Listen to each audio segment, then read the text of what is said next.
what you're preaching, family tales and where you're going, truths you need without the sugar coating.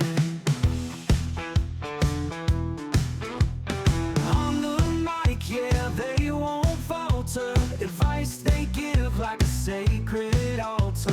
Stories real, you can't ignore them, light and dark, they always explore them. Young blood's here for you, with wisdom old and questions new. Tune in now and you will see life's What is going on, everybody? Hope everybody's doing well. Hope everybody's is happy. Man, I can tell you what, it's been a while since I've been back on the podcast thing, but I am back. Just been doing a lot of things. Been a lot of stuff's going on. Been planning a lot of things. We have got, a lot of stuff going on. I mean, literally a lot of stuff going on.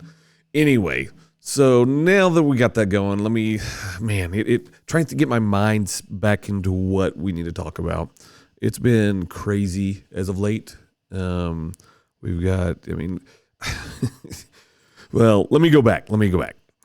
If you're listening to the first time, I'm Devin, obviously. This is the Youngbloods. This is podcast. This is who I am. This is what I do. I answer emails when people email me. Or if you want to call in, you can call in anytime. I've got the number for that set. You guys are good to go on anything you want to do. But that being said, we have had a lot of stuff going on lately. A lot of stuff that we've got to talk about. My wife actually dropped a bomb on this. On me, should I say. Something that I've kind of been thinking about, but I haven't really verbalized it. But it's something that we've just been there, right? But before I get to that, let me read this first email. Then we'll go back into what I was going to talk about. But let's read this first email. This email fits in exactly of what's been going on, and I thought it was pretty interesting. Yes, I did look for some emails today, but here we go. It says, "Hey Devin, it's like no matter how hard we work, we're barely keeping our heads above water. My spouse and I both work decent jobs, but between rent, groceries, gas, everything else, it feels like we're just working to survive. 2 incomes used to be enough, but now it feels like it's not even close. We've thought about moving somewhere cheaper, changing careers, or even just downsizing everything, but it's overwhelming. How do you know when it's time to stop trying to when it's time to stop trying to make it work and start looking for a whole new way of living? Appreciate your thoughts. Mike and Sarah from Denver." Mike and Sarah, here's the deal. My wife came to me today. We were just talking, and we took the dog to the park. While we're at the park, she's like, I think we should move. Now, bear in mind, we have been in Utah for over 10 years now. Had work bring me out here. We did my thing. I no longer work for that company. I do this for a living. This is my living, podcasting. She works for the hospital, so we have 2 incomes as well. That being said, you're correct. Life is getting harder. Seems to be, some things are getting better, some things are getting worse. It seems like the expenses in general are just going up. I know grocery for us seems like it's insanely crazy, and it shouldn't be. And it shouldn't be like that for everybody, but it is. So your question is, what do you do? How do you know when it's time to stop trying and to make it work and start looking for a whole new way of living? You just got to do it. So tonight, while we were watching TV, my wife literally is laying out this plan. Just laying out this idea. It's not necessarily a plan of what she would like to do. I'm not sure how I feel about it.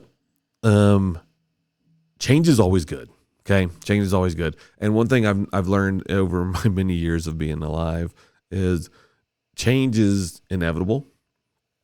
And if you can lower your income, not your income, lower your outgo and get more income coming in, it's always a good thing. And if you can go in and you can change things and change it for the ways that are better, change it for your life so you can actually function better. You can actually do things like you want it to be. You can have the things that you want. Even if it means downsizing like crazy, there's nothing wrong with that. That's kind of, the idea. You guys obviously in Denver, your cost of living is high like everybody else's. Change it up. Downsize. Figure out what works best for you. And I promise you, if you do that, and if you focus on yourself and your family, and not worry about all the mundane things that we deal with in life, it'll get better. It's kind of where my wife and I are. We're trying to figure out, she drops this thing to me and tells me we should do something different. I mean, different is good. Different doesn't hurt anything. Different makes things better, honestly. Different makes things where, especially you got to do drastic measures and to change your life if you're going to do things, right? Best way to discuss it, best way to say it is change is like standing on the edge of the known, looking into the unknown. And while you're standing there, you realize that beyond that line that you're standing at, that it'll get better. That if you just got to take that one step, you take that leap, you do the things that matter. And if you're doing the things that matter for your family, and you're doing the things that matter for your spouse, it will be okay. Again, I mean, life is hard. Life is not.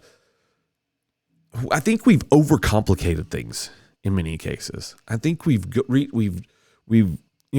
put ourselves into all these different things, and it becomes the standard requirement.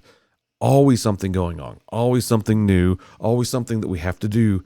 And I think what really needs to happen in most people's lives is stepping back and saying, hey,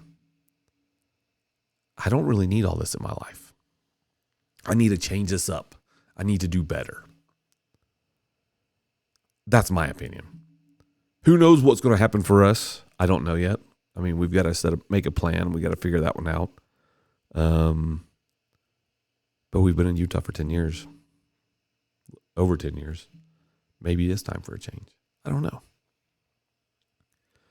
Anyway, let's move to the next email.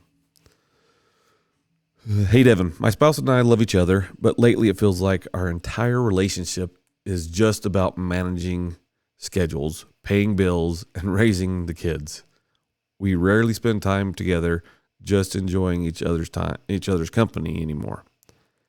And I'm starting to feel more like a coworker than a wife. Is it just a phase? Is this just a phase of marriage, or is this something we need to actively work to fix? Hannah in Chicago.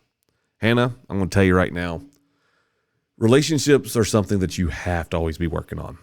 It doesn't stop when you say the I do's. It doesn't stop when you're like, okay, we got the kids and that's all it. If you don't work on your marriage, you're just going to be in that business relationship with your spouse. You have to put effort into it, and you have to do the things that will make your marriage great. When you stop putting in effort and things are just going to the status quo, they're just functioning and they're just flowing like they are, that's the worst part. You can't live like that. That is a phase. It does happen. But when you recognize it, just as you have, you got to go in and you got to change it. You got to do what's going to make your marriage that much more resilient, that much more better than anything else.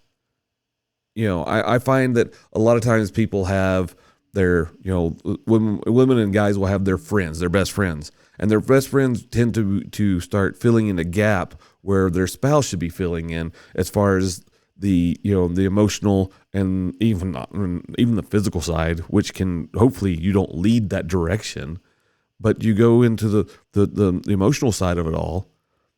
You should be there for your spouse for that. Your spouse should be there for you for that. You guys are in it. They're supposed to be your ride or die. If you do your part and you work hard, you're going to have a great relationship. But as you're in this funk that you're in, you just got to dig yourself out. You just got to spice things up. You just got to go, look at this phase of your marriage and say, you know what? We don't need this. We need to be together. And that's simple as just going on small dates, go and get coffee together, talking to each other, putting your phones down. If you put that phone down and stop scrolling and you start doing things together, you start watching movies together, doing those things, your marriage will be amazing.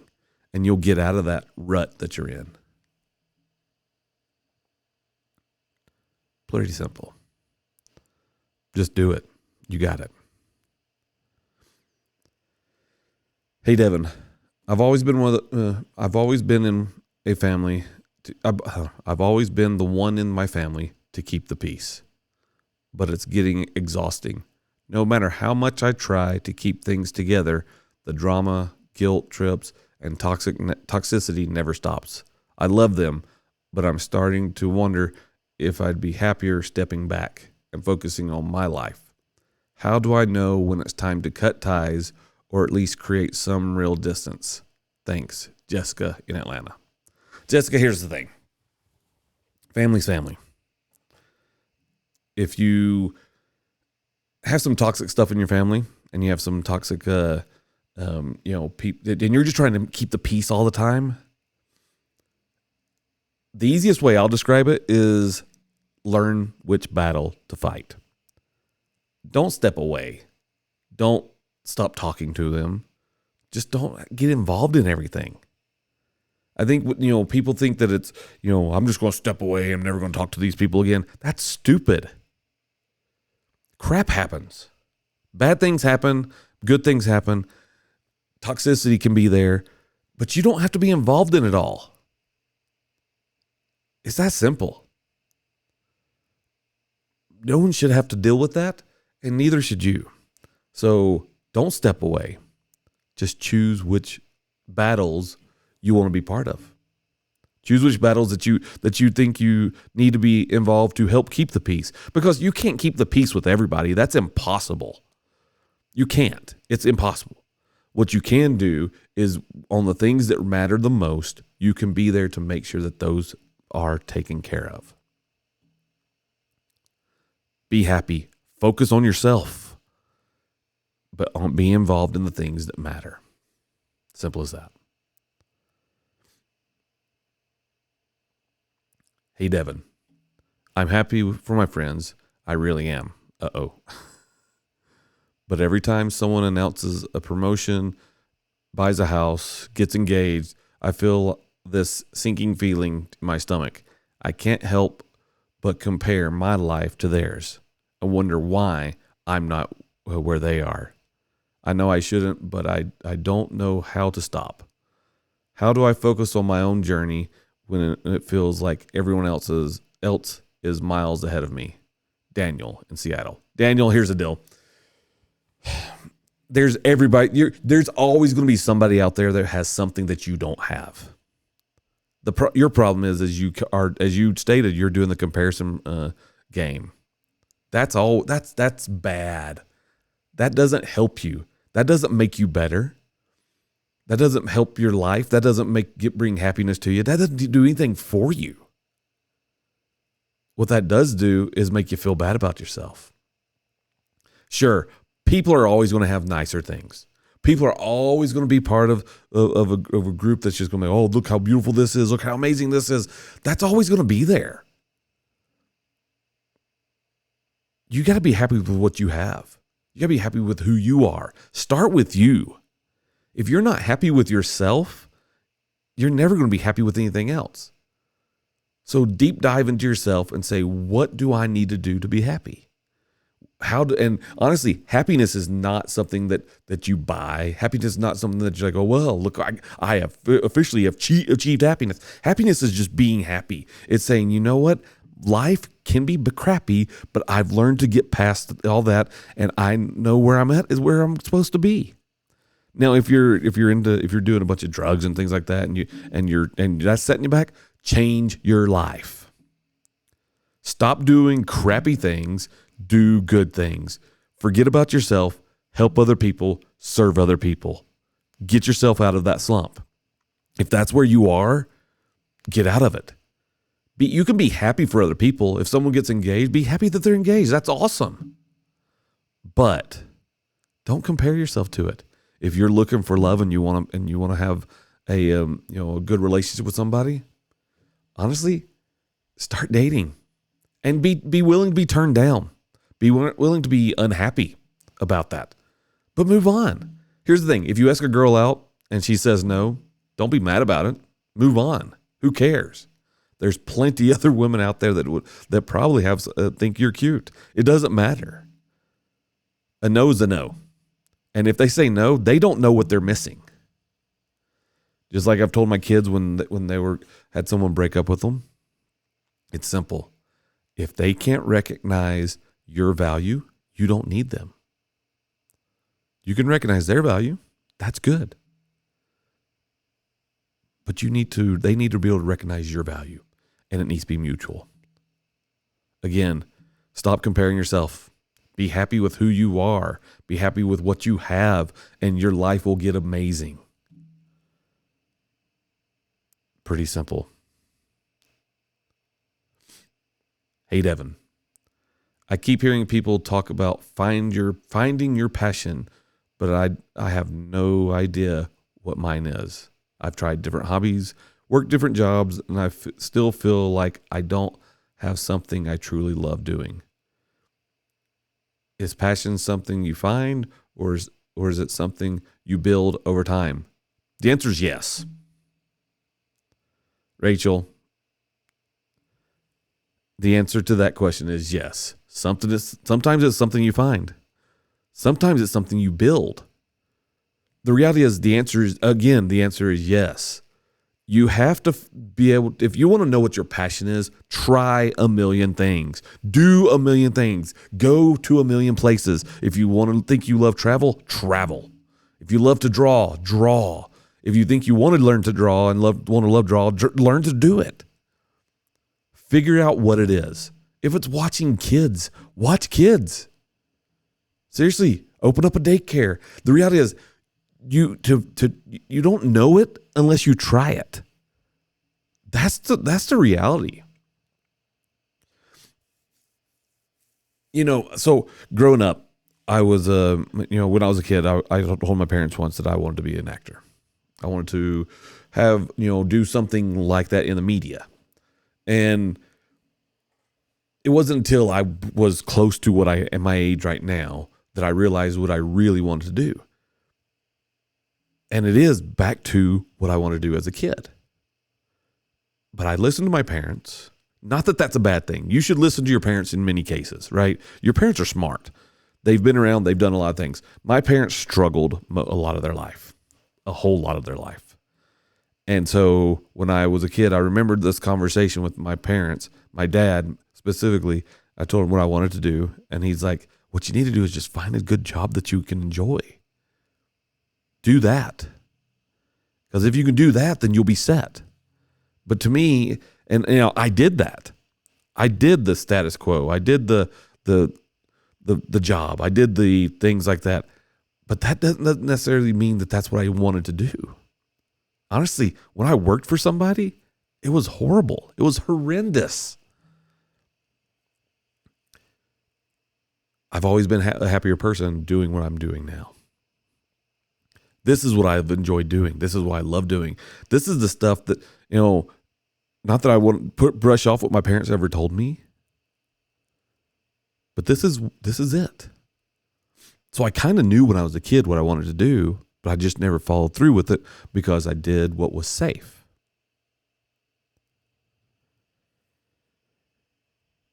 Find your passion. Try a million things. I've tried a million things. I've done a million things. What I want to do? I wanted to podcast. I wanted to do things that were in the media. That's what I wanted to do. And now here I am. Now I do the YouTube thing and I do the podcast thing. That's what I do. Hey, Devin. I used to be excited about things, my job, my hobbies, even just making plans with friends. But lately I feel like I'm running on autopilot. Nothing excites me. and I don't know why. I don't think I'm depressed, but I just feel numb. Is it just burnout, or am I just missing something bigger? Sincerely, Nick in Boston. Nick, here's the thing.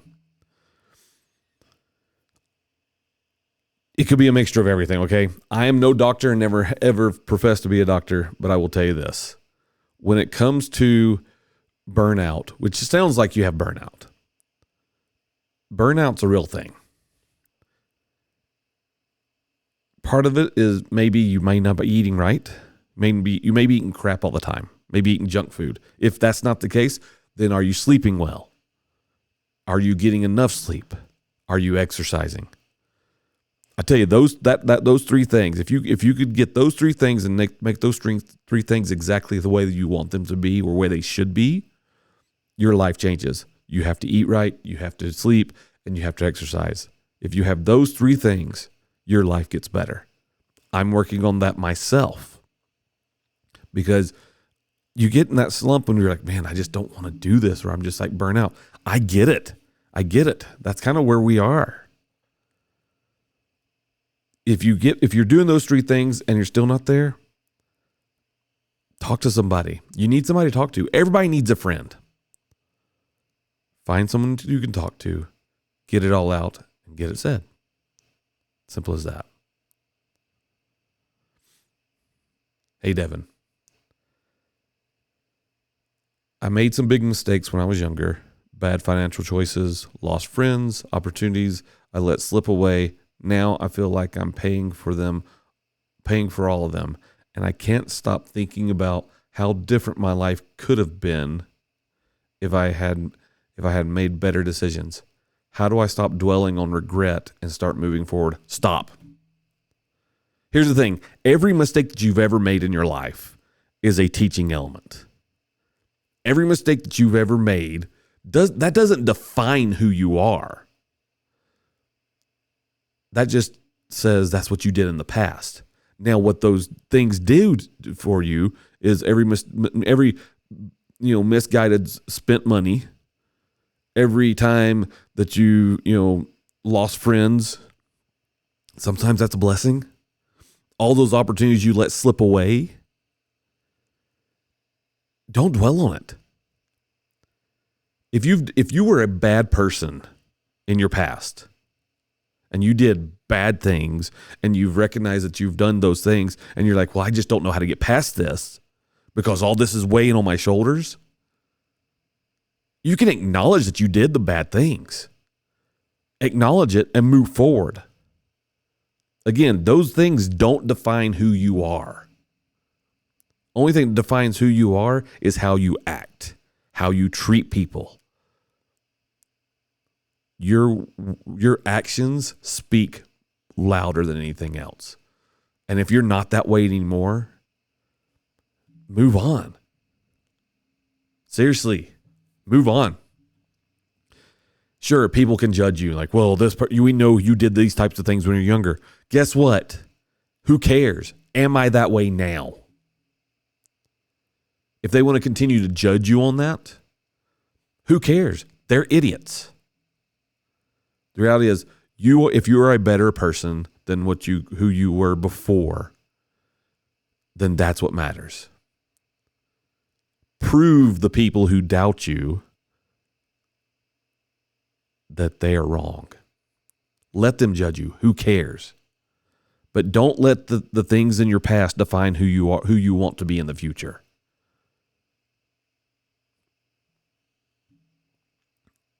Your future self will thank you for doing that.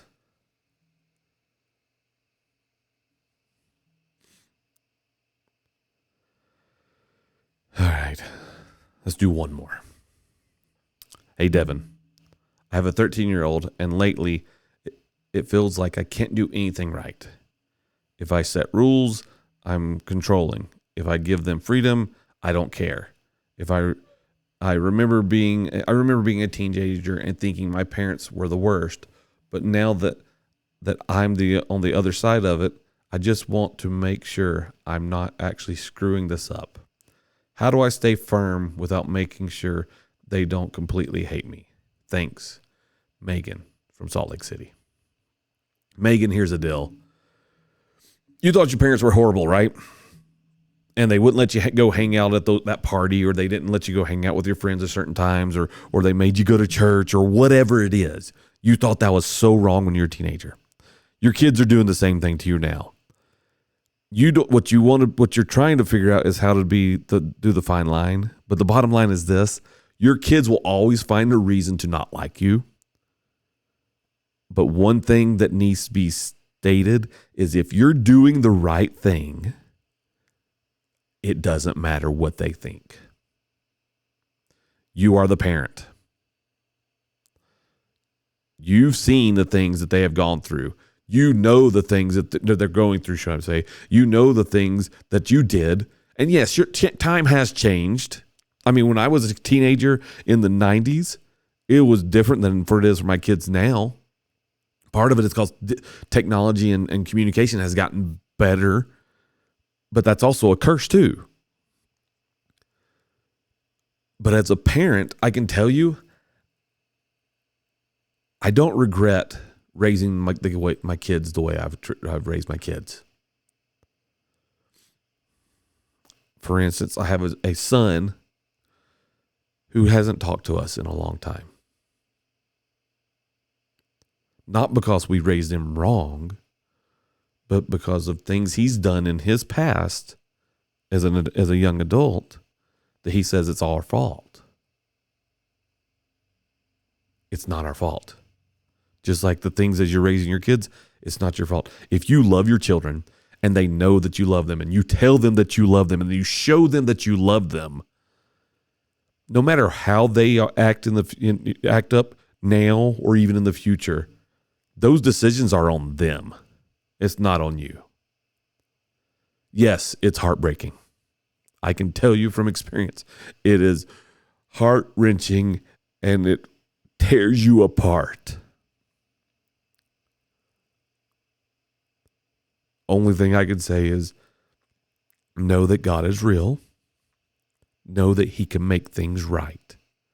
And sometimes it may take time. If you're not abusing your kids, if you're treating them correctly, and you're just raising them to be good, respectful children, to turn into young adults, to turn into adults, you're in the right. Plain and simple. Let your kids think you're the villain. That's fine. When they realize that you're not that villain that they created, their lives will become the greatest thing ever, and your guys will have the greatest relationship ever. But staying true to what's right, true to what you're doing. The things I've taught my kids, tell the truth no matter what, even if it's going to hurt you. Basically, have some integrity. If they choose not to live that, that's on them. But you've taught it to them.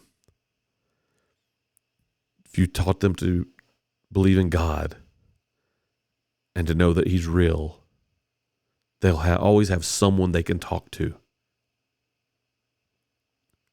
Bottom line is, you're probably a great parent, but you're just beating yourself up, and you shouldn't. Don't beat yourself up. You deserve better. You deserve to be happy. Plain and simple. Anyway, I want to say thank you for all you guys that send in emails. Keep sending them. You can send them to summit7vine@gmail.com. That comes straight to me. I'll go through them. I've been filtering out some of the fake ones out there. There are some fake emails that the people send me, and they're kind of amusing. It's pretty good. But then there's the real ones. And if I don't get to, I apologize. I do get a lot of emails. But again, thank you for trusting me to answer your questions for you guys, to talk about the things that you're struggling with and things like that. You deserve to be happy. You deserve to have a better life. Stop stressing. Someone loves you. I appreciate it. I love you guys. and I'll talk to you guys later. From heart to heart, pushing through when life falls apart. Raw and true, no hesitation, covering life without the reservation. Family roots and wayward souls, stories deep like blackened coals, guiding you when times are tough. Stick around if you ain't had enough. The young blood's here for you, with wisdom old and questions new. Tune in now and you will see life's a mess, but side by side we're free.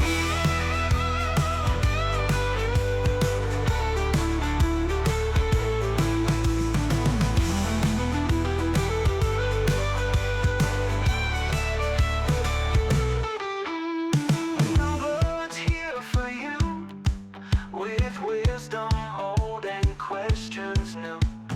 Tune in now and you will see life's a mess, but side by side we're free. Wisdom shared from heart to heart, pushing through when life falls apart. Raw and true, no hesitation, covering life without the reservation.